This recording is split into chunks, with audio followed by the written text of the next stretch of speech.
بسم اللہ الرحمن الرحیم الصلاۃ والسلام علیکہ یا رسول اللہ و علی آلک و صحابک یا حبیب اللہ۔ محترم ناظرین و سامعین، السلام علیکم ورحمۃ اللہ وبرکاتہ۔ تو معمول کی دعا کے ساتھ آج درس سیف الملوک کی کلاس ساجد بھائی جان کے ساتھ شروع کر رہے ہیں۔ رحمت دا می پا خدایا باغ سکا کر ہریا، بوٹا آس امید میری دا کر دے میوے پریا، آمین ثم آمین۔ میرا کامل یقین ہے کہ اس دعا کے صدقے اس دعا کی قبولیت ضرور ہوگی رب تعالیٰ کی بارگاہ میں، اور ہمارا یہ جو باغ سرکار میاں صاحب کے باغ سیف ملوک سے پنیری لے کے ہم تھوڑا تھوڑا یہ اس کو کیاریوں کی شکل میں پیش کر رہے ہیں، انشاءاللہ ان میں برکت بھی ڈلے گی اور اللہ تعالیٰ ہمارے لیے آسانی بھی پیدا کرے گا انشاءاللہ العزیز، انشاءاللہ العزیز۔ تو آج میاں صاحب رحمۃ اللہ اب وادی توعید سے عبور کرا کے وادی حیرت کی منزل میں لے آئے ہیں ماشاءاللہ۔ دو وادیاں جی، یہ تیسری وادی شروع ہو گئی ہے جی، یہ تیسری وادی آ گئی ہے، ابھی وادی فقر رہتی ہے وہ انشاءاللہ اس کے بعد ہے۔ تو آپ کی رہنمائی اور پشت پناہی میں آج کا درس لیتے ہیں۔ میں بار بار ساجد بھائی جو رہنمائی اور پشت پناہی کا میں لفظ استعمال کرتی ہوں نا، میں سب کچھ ہے ہی سرکار کی نظر کرم ہے۔ جب تک ان کی پشت پناہی نہ ہو، رہنمائی نہ ہو، ان کی نظر کرم نہ ہو، ہماری کیا مجال ہم ایک لفظ بھی ادا کر سکیں یا بول سکیں۔ تو آپ فرماتے ہیں کہ پھر اگوں ایک منزل آوے حیرت والی وادی۔ خود فرما رہے ہیں جی جی، وہ اتنی زبردست ہمیں ترتیب وار سمجھا رہے ہیں کہ ہمیں کسی اور دوسرے استاد کی ضرورت نہیں رہتی کہ کس سے پوچھیں۔ تو پھر اگوں ایک منزل آوے حیرت والی وادی، درد افسوس ہوئے گم اٹھے ہرگز خوشی نہ شادی۔ اب وہاں پہنچ گئے سبحان اللہ۔ ایک سالک صفات الہی کا عکس قبول کر کے واصل باللہ ہو کے پیکر انسانی یعنی بشر ہی ہوتا ہے، پھر تجلیات الہی اور قدرتی مناظر سے متاثر ہو کر حیرت میں ڈوب جاتا ہے۔ جب اس کی قدرتیں دیکھتا ہے، جب اس کی حکمتیں دیکھتا ہے، جب اس کے قریب ہوتا ہے، یہی وادی حیرت ہے۔ یہاں داخل ہوتے ہی رنج و غم، خوشی و مسرت گم ہو جاتے ہیں، دنیا و مافیا کی ہر چیز سے بے خبر ہو جاتا ہے۔ تو آگے فرماتے ہیں کہ دم دم تیغ غماں دی مارے حیرت اگ نہ بجھے۔ اچھا، آہیں درد تے لکھ سوزوں رات دیہاڑ نہ سجے۔ سبحان اللہ سبحان اللہ۔ ہر لمحہ ہر وقت درد و غم کی تلوار چلتی ہے۔ اب وہ جو ہے نا پھڑک اور تڑپ اور ہاں وہ شروع ہو گئی ہے نا۔ تو حیرت کی آگ ٹھنڈی نہیں ہوتی، سوز و غم سے آہیں نکلتی ہیں، درد کی ٹیسیں اٹھتی ہیں، لیکن پتہ نہیں چلتا۔ وہ ایسا میٹھا درد ہوتا ہے نا کہ اس کا پتہ نہیں چلتا۔ اس کیفیت میں دن رات کا امتیاز بھی ختم ہو جاتا ہے۔ تو پھر آگے فرماتے ہیں کہ جاؤ مرد حیرانی والا جا پوتا اس جائے، ہوندہ گم تحیر اندر اپنا آپ نہ پائے۔ ہوش ہی نہیں رہتی، پھر اس کو اپنی نہیں خبر نہیں رہتی ہے۔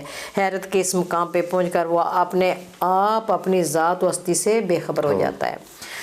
جے کر استی پوچھے کوئی ہے تو یا نہیں ہے، اچھا اندر ہے یا باہر بیٹھا، ایتھے ہے یا کہیں ہے سبحان اللہ، فانی ہے یا باقی میاں، یا نہیں تو دوئے چیزیں نہیں ہیں، دس سانو کوئی پتہ نشانی حال تیرے کی ہوئے۔ سبحان اللہ سبحان اللہ۔ اے بندے تو فانی ہے یا باقی، دونوں میں سے کچھ بھی نہیں، کچھ تو بتا تیرے ساتھ کیا بیتی، اندر ہے یا باہر، ادھر ہے یا ادھر، تیرے ساتھ کیا معاملہ ہوا۔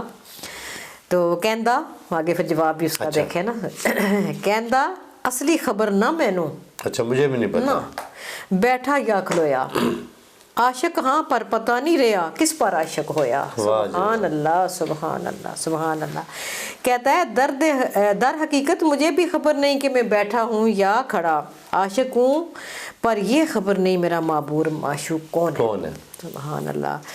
فرماتے ہیں نام مسلم نام کافر، خبر نہیں کس جالی، نالے اے دل عشقوں پریا نالے ہے مڑ خالی۔ سبحان اللہ سبحان اللہ۔ نام مسلمان نام کافر، مجھے تو یہ خبر نہیں کہ میرا دین مذہب کیا ہے، میرا دل عشق سے لبریز بھی ہے اور خالی بھی ہے۔ کیا لذت ہے وہ، اور کیا مقام ہے وہ، کیا مقام ہے وہ، کیا کیفیت ہے، بے خبری بھی اور خبر بھی۔ واہ واہ سبحان اللہ۔ پھر فرماتے ہیں جہاں پوتا اس منزل اندر رستہ منزل چھپدا۔ ہاں جی آگے آگے پھر یہ آگے ہوتی ہے ایک رستہ منزل کس دا پائی، نالے ہے دل چھپدا۔ سبحان اللہ. جب سالک اس منزل پہ اس مقام پہ پہنچتا ہے تو منزل اور منزل کا راستہ دونوں اوجھل ہو جاتے ہیں. منزل تو کیا دل بھی چھپ جاتا ہے. اسے قبض کی منزل بھی کہتے ہیں کہ وہ ادھر سے ایک قبض کی منزل آ جاتی ہے, تھوڑی دیر وہ اس پہ قبضہ جماتے ہیں, دیکھتے ہیں, آزماتے ہیں. یعنی محبوب کے قبضے میں کنٹرول ہوتا ہے اور اس کے کرم اور نظر کا انتظار ہوتا ہے. تو آگے فرماتے ہیں کہ حیرت سرگردانی تائیں کی کر اگے کھڑیے, شہر اتے دروازے چھپ دے کتھوں نکل وڑیے. اچھا, وہ تو آگے دروازے بھی بند ہو گئے, پتہ ہی نہیں چل رہا. سبحان اللہ. اب یہ منزل اتنی مشکل ہے, کچھ سمجھ نہیں آتا, کچھ دکھائی نہیں دیتا, آگے بڑھنا بہت مشکل ہے. شہر کے راستے یعنی معرفت کے دروازے بھی بند ہیں, اوجھل ہو جاتے ہیں, کچھ پتہ نہیں چلتا کدھر سے اندر جانا ہے اور کدھر سے باہر نکلنا ہے. یہی حیرت کی وادی ہے. سبحان اللہ, کیسے وضاحت کی سرکار نے. سبحان اللہ, اتنا ہی کھول کھول کے ہر چیز کو سرکار نے خود سے. جہاں کوئی مرد اس جائی پوتا گلیوں شکر ہوئے گا. اب گلا نہیں ہوگا. نا بے شک بے شک. کفر وچوں ایمان کہندے تے ایمان کفر ہوئے گا. سبحان اللہ سبحان اللہ. جب ایک سچا عاشق اس مقام پہ پہنچ جاتا ہے پھر وہ گلہ گزاری شکوہ شکایت سے مبرہ ہو جاتا ہے. پھر وہ سراپا شکر الہی میں مست و الست رہتا ہے. کفر سے نکل کر ایمان حقیقی میں آ جاتا ہے. تو پھر ہر انسان کے باہر ایک ظاہری دنیا بسی ہوئی ہے, باطن میں ایک روحانی دنیا ہوتی ہے, اور روحانی دنیا کے سلسلوں میں کیفیات ہوتی ہیں, رموز و اسرار کی دنیا ہوتی ہے. میاں صاحب رحمۃ اللہ علیہ نے ان کیفیات, اثرات اور معاملات کو الفاظ کے روپ میں ڈال کر بہترین مثالیں دے کر ہم جیسے کم علم کم فہم لوگوں کے لیے بڑی خوبصورتی اور بڑی دانائی سے پیش کیا ہے. میاں صاحب زبردست, کوئی مثال ہی نہیں, مثال ہی نہیں ہے. کتنا بھی کوئی کوڑ دماغ ہوگا نا اس کو ضرور سمجھ آ جائے گی. کتنا بھی کوئی وہ نا کہتی ہوں کہ جاہل سے جاہل ہو نا اسے بھی سمجھ آ جاتی ہے. تو بالآخر وہ عاشق صادق جو ہے وہ تجلی نور الہی سے لبریز ہو جاتا ہے. پھر وہ سجدہ شکر ادا کرتا ہے, گلیوں شکر ہوئے گا. شکوہ شکایت سے نکل کر وہ شکر گزاروں میں شامل ہو جاتا ہے. یہی اصل مدعا ہے کہ انسان تو شکر گزاروں میں آ جا, شکر گزاروں میں آ جا. بالکل ایسے ہی ہے. دراصل وہ شناسائے رائے حق بن جاتا ہے, دوئی سے نجات حاصل کر کے یکجائی حاصل کر لیتا ہے.